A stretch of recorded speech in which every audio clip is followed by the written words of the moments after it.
Mr. Dennis Skinner. It's almost like history coming back again. In the mid-70s, I came down on the train and my whip told me that there would be a few tributes to Anthony Eden and then the House would finish for the day. And I thought, surely that's not fair. We're actually packing up because Anthony Eden, who was living in the Caribbean, had died, and therefore the tributes would be paid, and then the House would finish for the rest of the day. So I had an argument with the Labour whip, and then I went in for the tributes. I'm not so sure I thought at the time it'd be a good idea for me to say anything, because as sure as nightfall a day, I'd not been here very long, and a lot of people were going to make these tributes to Anthony Eden, whom some of them had obviously never seen. So it's not as if this thing hasn't happened before. And I actually proclaimed, having been a miner for 20-odd years, I said, when I worked down the pit and somebody died, I said, what happened was that 4 people took him out on a trolley along the rails, and they were allowed to go home, and the rest of the pit continued to work because people like us had managed to secure a tiny agreement with the coal board to get £250 for the miner's widow. And on that basis, the rest of us went to work. Now, what I'm trying to convey is, just like then as now, for the people out there that are having to suffer the austerity and the benefit cuts and the increasing costs for their own funeral, they're the people that concern me, just like in those days of 1975, it was the miners that had left behind to speak for them in Parliament. And I remember then all the Tories walking out the moment I made this kind of criticism. I suppose it's an indication of the split Tory party that some of them are staying today, because they've not followed the leader, and indeed the leader hasn't ordered them out. But that's what it is. Let's not kid ourselves. We're here talking about the thing that we sometimes suggest has gone away. Class. That's what it is. It's about class. And it's about the fact that people out there have to live their lives in a different way, and there's one rule for those at the top and there's another for those at the bottom. It's never changed. I wish it had, but it hasn't. And so when I heard about the chain of events, because that's what it was, it seemed to grow like topsy. First of all, there was going to be some sort of ceremonial funeral. And then the next thing, Mr. Speaker, I have to say it to you. I mean, you tell us that the chimes of Big Ben are going to stop. And then we hear about the fact that we're going to abandon Prime Minister's question time. I mean, what's it all about? That's why the people out there are angry. A lot of them. I'm not suggesting for a minute there's a majority. I never have. There's a majority. I never have. But I do believe that this government is out of touch with the people out there. And on a big scale, the people that are suffering in the same week when benefits were cut again. And so I think that we should have Prime Minister's question time, of course. I've got number 13. He's got number 13. And in the absence of that list, I've got about 15 in my pocket to ask. Of course we should have that. And the people out there would want us to put the case about how they managed to make ends meet. Those people that commit suicide because they're up to their neck in debt because they've got so many callers knocking on the door. First it's Wonga and then it's God knows how many others. That's what's happening in our society amongst the working class. And I don't think there's any doubt, whatever we think, that Mrs. Thatcher was a divisive character. I am. But I'm not Prime Minister. But I know that there is within a lot of us the desire to fight at the edges, to take extra parliamentary action and all the rest of it and that. What's wrong with that? But let's not give the impression that Margaret Thatcher was different, that she was cool with everybody. She had an agenda that the moment she got in, she actually got in on my birthday.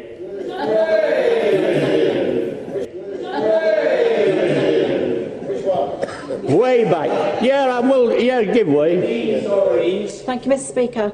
Mr. Speaker, I just wanted to make the point that Baroness Thatcher is actually laid yards away from us in her final night in this palace. And does the honourable member not think that just on this night, when she is only yards away, that in the name of nothing other than good taste, that maybe it might be as well that we called this to an end?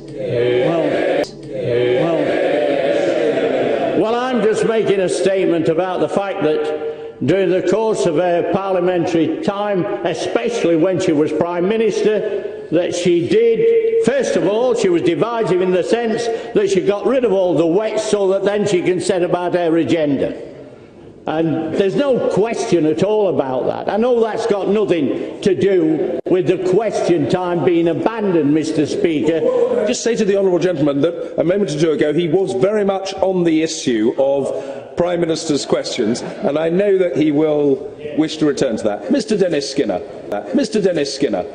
But you know, I don't need any lectures from Tories about what they do to Mrs. Thatcher. Because I remember that night and that following day when she stood there.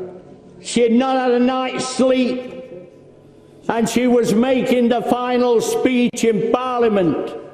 And why was she making the final speech in Parliament? Not because the Labour MPs had put a knife in her back. No question about that. A succession of Tory MPs had gone touring the night and said, I don't think you should run again for the second ballot. I mean, that's the truth.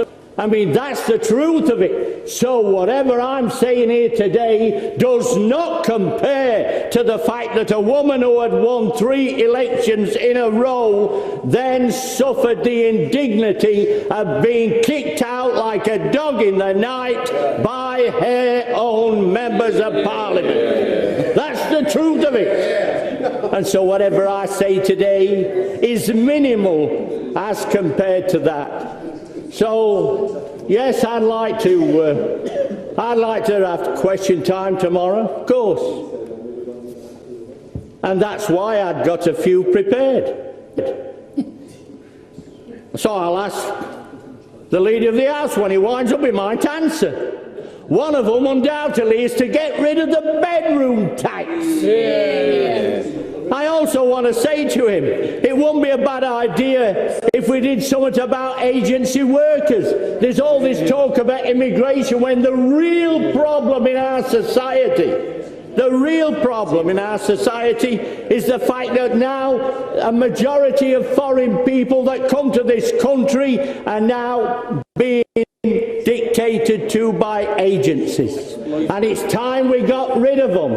They're undercutting the indigenous workers. I worked with Poles in 1948 down the pit. And why was there no row? Why did nobody get waked up about the displaced persons, the Poles, the Ukrainians? Because they were in the union with us and they also paid the same wages. And there wasn't an agency in sight. So that's another question that we could have put tomorrow. We could also have put a question about doing something now the country's skint, like we did in 1945. Who caused the skint? It was caused by that great economic tsunami that swept across the world. And why did it sweep across the world? Because in 1999, Mrs. Thatcher, in one of her last acts, talked about the brave casino economy and the big bang in the city and deregulation. That was the moment it began. We never knew the time when it would turn into a recession. But we knew that somehow or other, that system, that social society of instant gratification would cause a recession at some time. And that's when it all began. Just like with the share-owning democracy. We could have discussed that tomorrow. The share-owning democracy, when she sold off all the public utilities, this non-divisive character who said, we'll sell off all the public utilities, gas, electricity and all the rest, and everybody will have shares. You'll buy them off Sid, and you'll be able to be part of that great British share-owning democracy. What happened to that? What happened to the share-owning democracy? EDF is now owned by French Electricity. Aon is owned by German. Scottish Power is owned by Spain's Iberdrola. N-Power is owned by German RWE. Anglia Water has gone to Canada. Thames Water is owned by the Germans. Order. I'm trying to help the honourable gentleman. Order. Can I just say to the honourable gentleman, he's absolutely in order. It's relevant to the motion for the honourable gentleman to refer to matters that, if there were a question session, he would raise. In other words, he can raise the questions, but it's not in order for him also to provide the answers. Mr. Dennis Skinner. Of course it is. So who owns Orange and Mobile? Have a guess. France and Germany. Who owns Cellnet O2? Spain. Who owns Arriva buses? German Deutsche Bahn. Yeah, I'll give way. I thank him for giving way. I'm listening carefully to his diatribe, carefully to his list of privatised utilities. Can I suggest he gets a new researcher? Because the EDF stands for Electricité de France. It's always been French for as long as it exists. Can he get a new researcher, please, and put it out in his misery, not ours? Yeah, I think he's made his own case. Gatwick's owned by South Korea. Cadbury's is owned by the United States. The M6 toll is owned by Australia's Macquarie Bank. On and on it goes. So we could talk about bringing back the public utilities into public ownership. I mean, the whole concept of Thatcher was to divide and rule. She was also the one that said there's no such thing as society. It's probably the most... Yes, I know you like it. That's why you're a thorn in the side of the leader of the Tory party now. So I'm pleased that you're falling out. Finish the process. And so what I'm saying is, it's important to remember that the people out there know where Thatcher stood. They've not forgot. And in those communities where the shipbuilding was destroyed in the early 80s, and then in the steel industry at Corby and various other places that were smashed when she brought McGregor in, and then when she brought McGregor back and paid him £1.5 million transfer fee to Lazard's bank,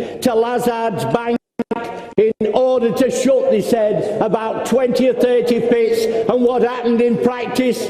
We had 150 pits at the end of that 1985 pit strike, and by the time Thatcher went, there was only 30 left. That's why people out there are angry, and that's why they demand of us, a few of us, to speak the truth on their behalf. And that's why I'm all in favour of question time, because I've got a list of them that I'd like to ask every single week. so thanks, Mr. Speaker, for giving me the chance to talk about this issue. It's not about personalities, it's about the fact that it's all about class. And we must never forget that. When we hear, we should remember where we come from. And I remember those people. I remember my own family. 9 kids hadn't got 2 halfpennies to rub together. It's still embedded in my soul. And that's why I speak as I do. And I don't want to change, and never will. It won't get my hands on the dispatch box, but that's not a luxury that's ever bothered me. It's important to remember that these words of mine don't come out of my mouth because of envy, because of greed. It's because I believe that we have to look after those people that haven't got 2 halfpennies to rub together. And when the Labour Party understands that, like we do here today, it'll be better for it. Thank you very much.